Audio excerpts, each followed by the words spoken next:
Lumakas pa bilang severe tropical storm ang bagyong Aghon. Signal number 3 na sa eastern section ng Quezon Province, kasama ang Polillo Islands. Signal number 2 sa Aurora, northern at central portions ng Quezon, Laguna, eastern portion ng Batangas, eastern at central portions ng Rizal at northern portion ng Camarines Norte. Signal number 1 naman sa Metro Manila at iba pang bahagi ng Luzon. Ayon sa Pag-asa, huling namataan ang mata ng bagyo sa coastal waters ng Mauban, Quezon at patuloy na kumikilos pahilagang silangan ng Polillo Islands. Base sa forecast track ng Pag-asa, sa Miyerkules pa inaasahang lalabas ang Philippine Area of Responsibility ang bagyo na 8 beses nang naglandfall. Base sa datos sa Metro Weather, halos buong araw uulanin ang malaking bahagi ng bansa.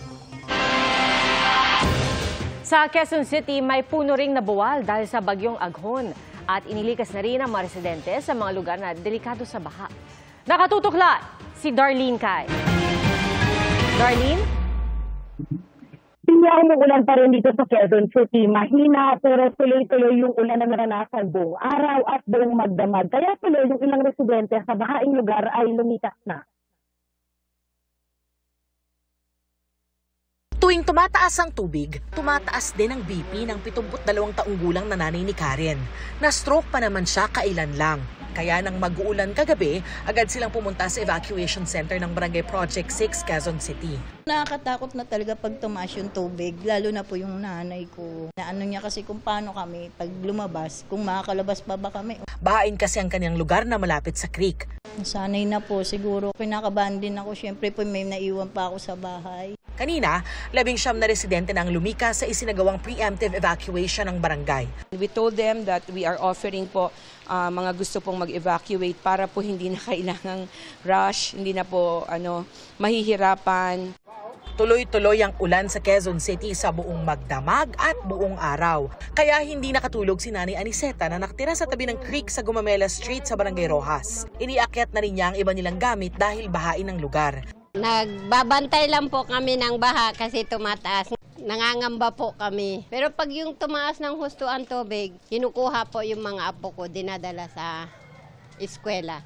Inihanda na rin ang evacuation center ng barangay. Dati ito parang yung hill, gano'n. Dito tumatakbo lahat yung tubig. Dito nagmimit ba, kaya bahain talaga. Biski na minsan di kami inuulan dito. Pag bumulan sa diliman, malakas, baha kami. Nilinis at inayos na rin nila ang mga modular tent at rescue equipment. Sa Elliptical Road, natumba ang isang puno dahil sa ulan at hangin dulot ng bagyong Aghon. Agad naman itong pinutol at inalis. Siya 21 lugar yung tinukoy ng Quezon City LGU na highest for flooding at isa itong tinatatayuan kong Barangay Rojas dyan dahil kapag ka napupuno daw itong creek dito sa aking likuran kapag malakas at tuloy-tuloy yung ulan ay talagang bumabaha dito sa lugar. Para sa mga residente ng Quezon City na mangangailangan ng tulong o may emergency, ang hotline po ay 122. Yan ang latest mula dito sa Quezon City, Tia. Maraming salamat, Darlene Kai. Sa ibang balita, nakunan sa CCTV sa BGC sa Taguig kung paanong dinukutan ng isang suspect ang isang lalaking nakainom at nakatulog. Arestado ang suspect at nakatutok si EJ Gomez. Pasado alas 5 ng umaga nitong Sabado nang makunan sa CCTV ang lalaking ito sa isang parking lot sa BGC. Ang katabi nitong lalaki, target ang cellphone ng lasing. Dinampot nito ang cellphone mula sa dibdib ng biktima. Saka ito naglakad papalayo. Hindi alam ng suspect na nakamonitor na sa CCTV ang mga security guards sa lugar. Kaya bago tuluyang makaalis, hinabol na ang suspect at inaresto. Nung makita namin siya na dinampot siya mismo yung cellphone ng lasing na nakahiga doon mismo sa may gutter, tinawagan ko na yung mga roving guards ko. Nasabi ko, positive na yun, damputin nyo na. Nagpumiglas ang suspect at nagtangkang tumakas. Pero agad tumulong ang iba pang mga guard at bouncer sa katapat na bar. Nakuha ang isa pang cellphone na ayon sa pulisya, nakaw din sa Quezon City bago pa man siya pumunta ng BGC. Kwento ng biktima, nagsasaya lang po kami ng mga friends ko. Tapos suddenly po, hindi ko na mahanap yung phone ko. Ayun, nadukot na po pala. Hindi ko po talaga naramdaman eh. Sir, pag-edyo na po na pag itirakan ko lang po rin kahit hirap ko lang po rin. Ito na po talaga. hinala ng pulisya may kasabwat na taxi driver Pagkuha nila ng mga taong lasing, isasakay sa taxi at doon na nila pagnanakawan. Ito yung mga bagong modus na talagang binabantayan natin dito sa BGC. Nakuha ng mga otoridad ang plaka ng taxi at tinutuntun na ang driver. Para sa GMA Integrated News, EJ Gomez, nakatutok, 24 oras.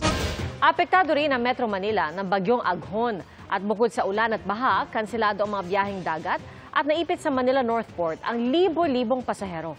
Nakatutok live si Jonathan Andal. Jonathan? Pia, 2,000 ngayon yung stranded na pasahero dito sa Manila Northport. Karamihan sa kanila ay nasa loob na ng DIRCO na terminal. Pero kanina, galit na galit yung ilang stranded na pasahero. Pinaakyat na kasi sila ng barko, tapos pinababa rin dahil hindi na raw tuloy yung biyahe. Pinagod lang daw sila at naulanan pa. Bakit pinulit ng barko? Galit ang mga stranded na pasahero sa Manila Northport. Pinasampa na kasi sila ng barko kahapon ng hapon pero pinababa ngayon dahil sa bagyong Aghon. Sinong hindi magagalit? Para kaming bula na, pasa-pasa na lang. Hindi pwede yun. Alam nila na may bagyo, dapat hindi nila kami pinaakyat. Sa barko? Oo, sa barko. Bakit hindi na lang kami manatili habang maghintay sa barko, sir? Dito, maulan, sir. Ang mga bata maliliit.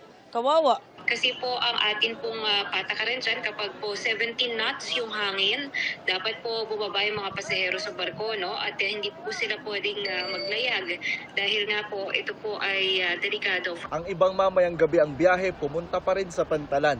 Late na raw nila natanggap ang mensahe ng shipping line na postponed ang biyahe. Ang iba ang natanggap na mensahe ay on hold lang daw ang biyahe sa halip na cancelled, kaya pumunta pa rin. Nanawagan naman ang Philippine Ports Authority sa shipping line na bigyan ng pagkain ng mga stranded na pasahero dahil responsibilidad nila ito. Mahina pa lang ang ulan kanina pero bumaha na kaagad malapit sa tapat ng World Trade Center sa Pasay City. Napalusong tuloy ang mga papasok sa trabaho. Kailangan para pumasok. Wala ba ibang daan? Malayo iikot pa. Okay lang mabasa sa baha. Okay lang, paalaman, hindi naman buong katawan. Ang ilang motorista napaatras ng baha. Malalim, sir, baka masira. So ano sa na lang? Ikot na lang po. Ikot na lang. Sa Baseco, Maynila, humahampas na sa kalsada ang mga alon ng Pasig River. Binaha na tuloy sila pero baliwala sa mga batang naglaro pa sa baha. Hindi pa lilikas ang ilang taga rito hanggat hindi pinapasok ng tubig ang bahay nila. Pag nagapunta na dito ang yung tubig, talaga aalis na kami dito. Hindi kami makatulog kasi pag maglakas ang aabot dito ang tubig. Stranded naman ang ilang pasahero sa mga sakayan gaya sa PTEX o Parañaque Integrated Terminal Exchange. Kanselado na kasi ang nasa 40 biyahe ng bus na papuntang Masbate, Batangas, Laguna, Quezon at Mindoro na sumasakay pa sa mga roro. Si Eren sa PTEX na natulog kagabi matapos makansela kahapon ang biyahe pa Mindoro. Hinahabol pa naman daw niya ang moving up ceremony ng anak sa Miyerkules. Mahirap talaga. Lalo po sa paghiga, sakit na sa katawan. Parang bugbog na po talaga eh. Nanghiram muna ako ng pera doon sa sa pamangkin ko para may pangbili ng pagkain. Yung pambayad ng electric ko, mauubos na. Kasi na-stranded. Pinapauwi ako nung aking kapatid sa Imo. Sabi ko, wag na. Kasi pabalik-balik pa uli. Pia, sa tala ng Philippine Ports Authority, sa buong bansa ay nasa 4,000 na yung mga stranded na pasahero sa mga pantalan. Yan muna ang latest mula rito sa Maynila para sa GMA Integrated News. Ako po si Jonathan Andal, nakatutok 24 oras. Maraming salamat, Jonathan Andal. Tumaob ang isang pampasaherong bangka sa dagat sakop ng bayan ng Claveria sa Masbate. Ligtas sa mahigit 40 pasahero at crew ng bangka. Nang agad makaresponde ang Aroroy MDRRMO at Coast Guard Masbate. Dalawa sa mga sakayang na-ospital. Nangyari insidente noong Biyernes kung kailan hindi pa nakakalapit sa Bicol ang bagyong Aghon at wala pang storm signal at travel advisory sa rehiyon. Sa pantalan ng Matnog, Sorsogon, naabot sa 2,200 pasahero ang stranded. Mahaba na rin ang pila ng mga truck sa highway patungong Matnog Port. Maulan naman sa ilang lugar na hindi direktang tinatahak ng bagyong Aghon. Hindi man apektado ng bagyo, nakaranas din ng malakas na pagulan sa Coronadal City. Inulad din ang Pidig, Ilocos Norte at may ilog na bahagyang tumaas ang tubig. Ibinida ang galing ng Pinoy sa sining sa isang farm sa Antipolo, Rizal. Sa ika-6 na edisyon ng Pistahan sa Mayo, itinampok ang iba't ibang obra ng mga taga-Antipolo. One with nature ang vibes dahil bukod sa mga obra na karamihan ay Mother Nature inspired, unang pagkakataon na idinaos ito sa Ed's Farm na hitik sa iba't ibang puno at halaman at accredited din ng TESDA para magturo sa mga gustong matuto na magsaka. Ramdam din doon ang talento ng Pinoy sa tugtugan ng mga instrumento at pagsayaw ng folk dance. At sa Tourism Office ng Antipolo, bahagi ito ng selebrasyon ng National Heritage Month na layong bigyang halaga ang pangangalaga at pagpapromote sa mayamang kultura ng Pilipinas.